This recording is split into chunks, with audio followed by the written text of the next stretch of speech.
Hey folks, welcome to Blue and Gold Talk, the video on the channel if you're new here. Anything Buffalo Sabres related, I just toss out there, but tonight I got something I want to talk about. So I'll show you the clip because I didn't put it in the title. I don't know what the title of this video is going to be. I'll figure that out later. Here it is. Yep, this is what I want to discuss right now. I want to talk a little bit about Mason McTavish. I've got my eye on this guy, and I don't know what's happening with him over there. He doesn't seem happy. He just doesn't seem happy.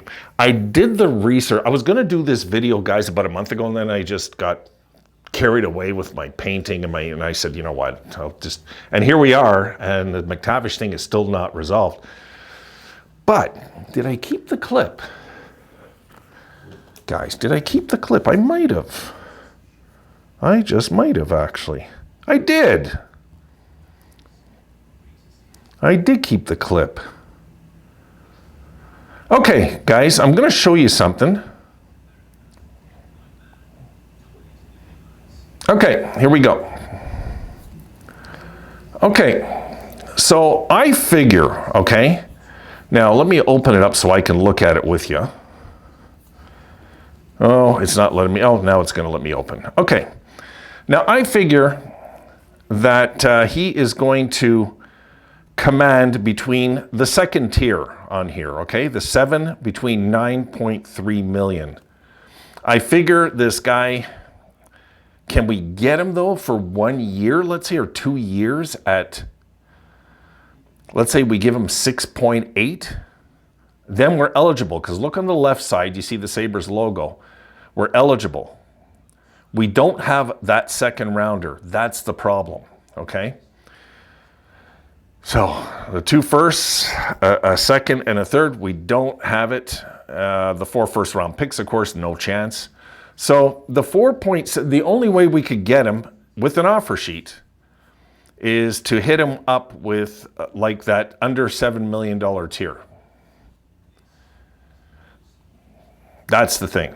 Okay, so the way I'm seeing it, Adams probably, being the corporate butt kiss that he is, my guess is he will not want to go and ruffle feathers of another organization and make enemies out of them. And I'm guessing that he would call them and try and make a trade, right? We got the assets. We can make a deal and get this kid. I mean, this kid is really, he's something else, right? He's a strong kid, and he doesn't throw a ton of hits. He had something like 70 hits last year. It was like a hit a game. It wasn't a ton, you know. It wasn't a ton of. He's not a big time basher out there, but he could be. He could be. You know, with the right instruction and right coach. But I mean, you know, like his goals, 17, 19, 22, 43 points, 42 points, 52 points. The 42 was in 64 games. The 52's in 76, 80 games for the 43 in his rookie campaign. You know, the numbers are good. And I'm guessing if he's going to sign long-term somewhere, it's going to be more than $7 million, guys. That's the era we're in. People are going to be paying this guy more than $7 million. And to be honest, if the Sabres did it, I wouldn't complain. I wouldn't. But I think maybe we could do the first tier if we do an offer sheet, but I'm going to get the offer sheet idea out of my head. I just wanted to show you that clip because it is kind of important that option is there. I just don't think they'll do it. So we'd have to pull a trade here to get this guy, because I would love this guy to be part of our young nucleus, Mason McTavish. I would love the Sabres to get a hold of this guy if we could somehow, some way. He's exactly what the doctor ordered, what we need in our lineup. He's young, he's strong. 6'1", 219 pounds. Think about that, okay? I was just talking about Merca in the other video. Merca's the same weight as this guy, a few pounds lighter, and he's 5 inches taller. So, you know, this guy's a pit bull. He's strong. He's like a Marcel Dion type, you know? A little taller at 6'1", but he's got that, you know, that husky, maybe Sidney Crosby toughness to him kind of thing. So this is something I would like to see the Sabres pursue, just for the record. And if we got this guy before the season, my God, would I be like, I'd have that video out probably about 40 seconds after it's official. I'd be so happy, but want to leave that there for now. We're going to leave it there. That's just something that's been on my head for about a month now, and I want to talk about it because if the Sabres could acquire a player like this and throw him into that young mix that we already have that's good, my goodness. I can only imagine how this guy would fit like a glove on this team, this kind of kid, if we got him. So I'll leave that there. What else I want to talk about? We're starting tomorrow with Detroit, who everybody seems to be picking to be better than us this year, guys. Everybody. Everywhere I look, it's like they're saying that Sabres fans. I seen this tier, and it says that Sabres fans, whether we're talking about what the fans expect. And of course, Sabres fans were in the bottom tier of this guy's video. Sabres fans, he was judging you guys, not the team, you guys. He was judging what the fans are acting like and what they're expecting out of the team. And basically, he was just saying that they expect them to be crap and no good and all this stuff, you know? So, I really do believe it's going to be, I'm not going to say 52 wins like we did in 2006, but do I think the Sabres could win half their games and get 41 wins this year? Yeah, sure. Yeah. I think they could get like 44 wins if things fall into place accordingly this year. You know, be something like, I don't know, 44, 30, and 8. That kind of year where everybody's like, okay, you know, like, okay, that kind of thing. And we make the playoffs and we look good in the playoffs. But things got to go right. And that's why these games right now, we've got to see a pattern of right. I get it, okay? And I'm always talking, I was just talking in the last video about how important it is that we watch the young kids, right? That are going to try to cut this team and surprise management. But it's equally important also that we see the team not realizing it's not playing like it's a preseason game. They're playing like it's a regular season game, which in 2 games, I think they have done that. They've went out there, they've hit, the goalies have tried. You know, they're not throwing, guys, in our past preseason games, I can show you single digits in the hitting department. Single digits. Think about that.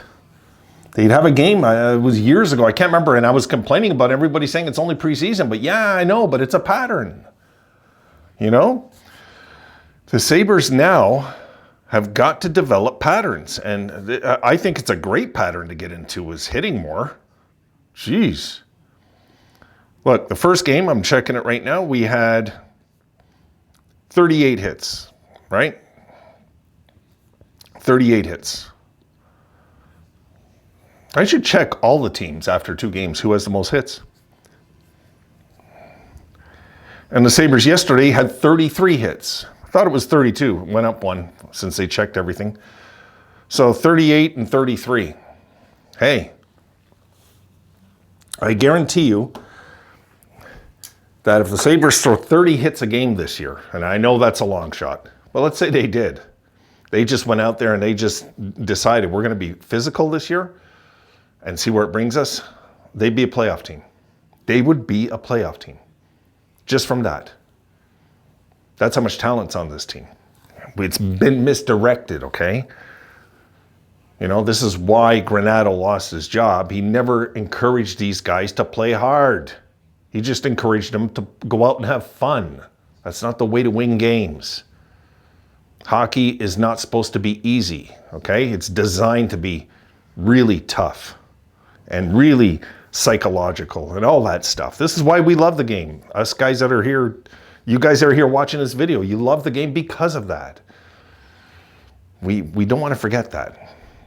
We don't want to forget when we lost Alex McGillney in a trade to a guy named Mike Pekka, we thought Muckler was out of his mind. What is he doing? This is one of our stars, but let's be honest. With LaFontaine and McGillney, we never went anywhere, ever, in the playoffs. Mayday, that was it. That was it. Nothing happened with McGillney in the playoffs. We got this guy named Pekka. He starts off ice. He looks like a librarian with his glasses and everything. But on ice, all of a sudden, his beard looked rougher and he looked crazy, right? And with his leadership on the ice and his physical play, Hasek had a leader in front of him now that could spread out on the team, give that feeling of being held accountable on this team. And the next thing you know, we're in the Stanley Cup Finals. First time in 18 years, we're in the conference finals, the semifinals, not the conference finals. I hate calling it that. We're in the semifinals, and then the finals the next year in 99. So there's a lot we can look at, guys, when it comes to physical play, where it can lead us. And right now, I like what I'm seeing. It's like these kids everybody wants to make this team. It feels good. It feels good to watch this, So I'm excited. I'm looking forward to tomorrow. I'm going to see you guys in the pregame. I guess I'll leave it there. I better shut this computer so I don't burn the battery because I got to upload the videos now. We'll just leave it there, guys, for tonight. I'm going to go and hang with Rosie, get these videos out to you, and I'll see you guys in the pregame. I'm just hoping we see the same effort again tomorrow, and then again in Game 4 and Game 5 and Game 6, and all of a sudden, there's a habit going into the year now that wasn't there last year. Because I remember last preseason, I didn't like what I seen. I just did not like what I seen. And the year before, I didn't like what I seen. So far this year, I like what I'm seeing. So far, it's only 2 games. So we're gonna see how this closes out the next 4. And we'll have an idea come game day, what we're icing, So stay positive, guys, and see what happens. Have a great night, folks.